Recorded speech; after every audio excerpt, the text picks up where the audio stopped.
வணக்கம் நண்பர்களே. 2 வாரங்கள் முன்னாடி 2025ஆம் ஆண்டுக்குண்டான பட்ஜெட் வந்து தாக்கல் செய்யப்பட்டது. இதில் நியூ டாக்ஸ் ரெஜிமில் நிறைய மாற்றங்கள் கொண்டு வந்திருந்தாங்க. டாக்ஸ் லேப்ஸ் எல்லாம் ரிவைஸ் பண்ணியிருந்தாங்க. என்ன சொல்கிறாங்க அப்படின்னாக்க, முதல் 4 லட்சத்துக்கு டாக்ஸ் கிடையாது, அடுத்து ஒவ்வொரு 4 லட்சத்துக்கும் 5% டாக்ஸ் ஏற்றி 24 லட்சம் ரூபாய்க்கு மேலே உங்களுடைய நெட் டாக்ஸபிள் இருந்ததுனாக்க உங்களுக்கு அதுக்கு மேலே இருக்க தொகைக்கு 30% டேக்ஸ் வந்து அப்படின்னு சொல்லியிருக்கிறாங்க. இது வந்து இப்போதைய டேக்ஸ் ஸ்லாப்ஸ்லேருந்து ஒரு நல்ல ரிலாக்ஸேஷன் தான். இதோடைய அப்ளிகபிலிட்டி பார்த்தீங்க அப்படின்னாக்கா அடுத்த டாக்ஸ் இயர், அதாவது ஏப்ரல் 2025லேருந்து மார்ச் 2026 வரை இருக்கக்கூடிய அந்த இயர்லேருந்து தான் உங்களுக்கு இது ஸ்டார்ட் ஆகுதுங்க. இந்த ஆண்டுக்கு, இந்த நிதி ஆண்டுக்கு இது அப்ளிகபிள் கிடையாது.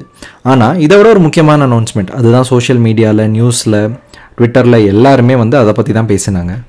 I am now happy to announce that there will be no income tax payable up to income of 12 lakh rupees.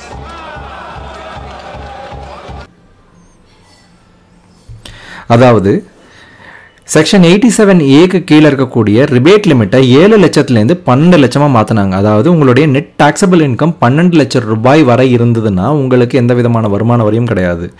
அதாவது கிராஸ் டாக்ஸபிள் இன்கம், கேபிட்டல் கெயின்ஸ்லாம் எதுவும் இல்லாமல் 12 லட்சம் ரூபாயிலேருந்து 12,75,000 ரூபாய் இருந்தது அப்படின்னாக்க உங்களுக்கு எந்த விதமான டாக்ஸும் கிடையாது.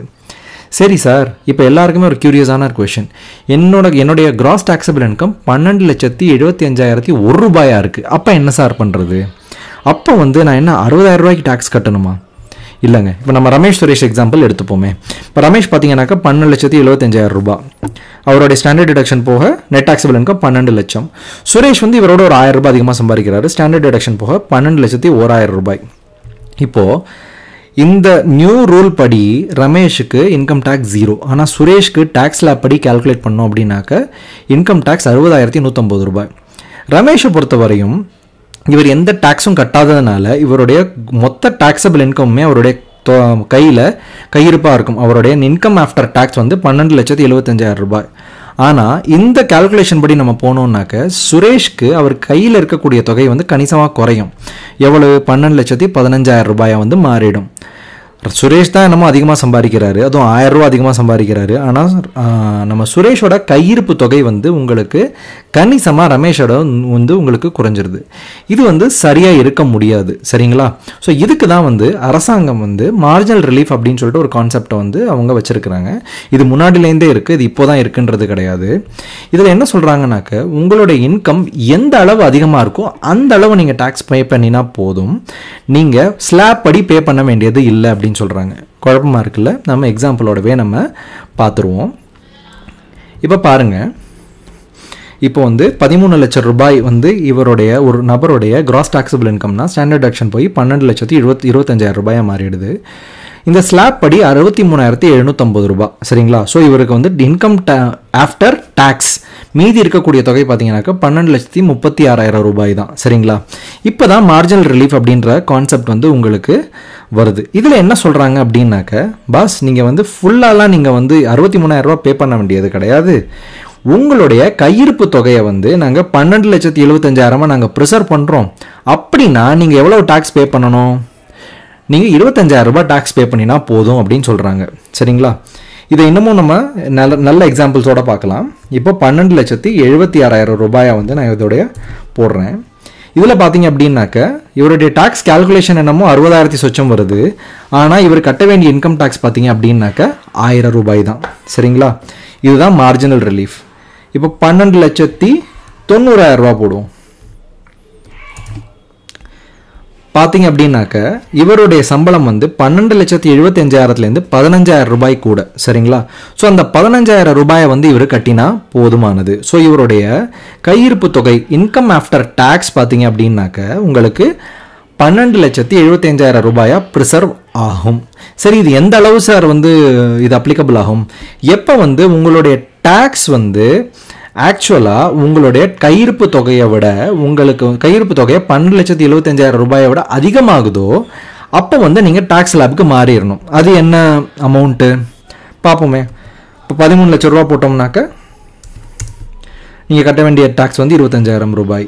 13,50,000 ரூபா போட்டோம்னாக்க மார்ஜினல் ரிலீஃப் படி பார்த்தாக்க 75,000 ரூபாய். ஆனால் பார்த்தீங்கன்னாக்க 71,250 ரூபாய்.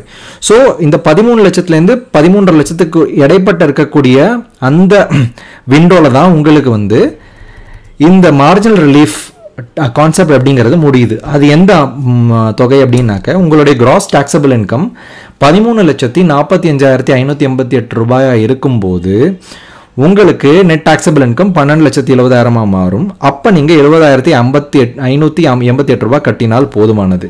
இதோட நான் 2 ரூபா கூட போடுறேன் பாருங்கள். இப்போ உங்களுக்கு பார்த்தீங்க அப்படின்னாக்க உங்களுடைய இன்கம் ஆஃப்டர் டாக்ஸ் 12,75,000க்கு மேலே ஆகிடும். இதுலேயே நம்ம ஒரு 5 ரூபா குறைச்சி போடுவோம். இப்போ பார்த்தீங்கன்னாலும் உங்களுக்கு இன்கம் ரிமைனிங் ஆஃப்டர் டேக்ஸ் வந்து 12,75,000 தான்.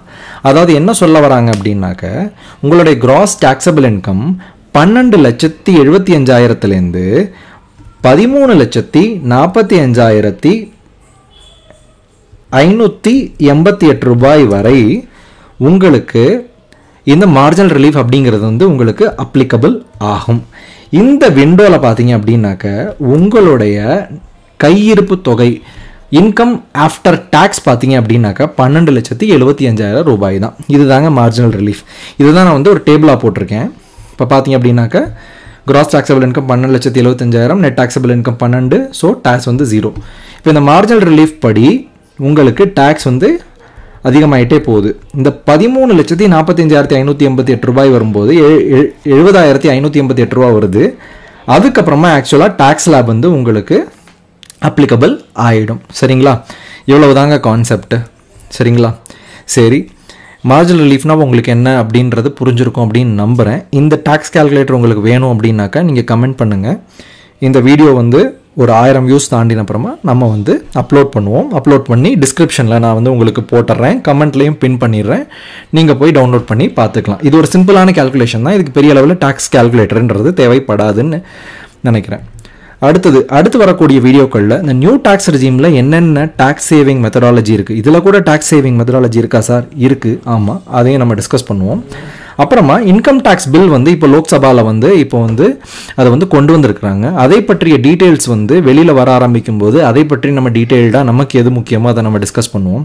அப்புறமா ஃபைனலாக நம்ம யூஸ்வலாக பண்ணுற மாதிரி ஓல்டு அண்ட் நியூ டாக்ஸ் ரெஜிமில் எது சிறந்தது, அதுவும் எக்ஸல் கால்குலேட்டர் நம்ம டிஸ்கஸ் பண்ணுவோம். இந்த வீடியோ உங்களுக்கு பயனுள்ளதாக இருந்தது அப்படின்னாக்க இந்த வீடியோவுக்கு ஒரு லைக் கொடுத்துட்டு இந்த வீடியோ உங்கள் நண்பர்கள்ட்ட ஷேர் பண்ணுங்கள். எங்கள் சேனலுக்கு சப்ஸ்கிரைப் பண்ணுங்கள். வீடியோ பார்த்ததுக்கு நன்றி.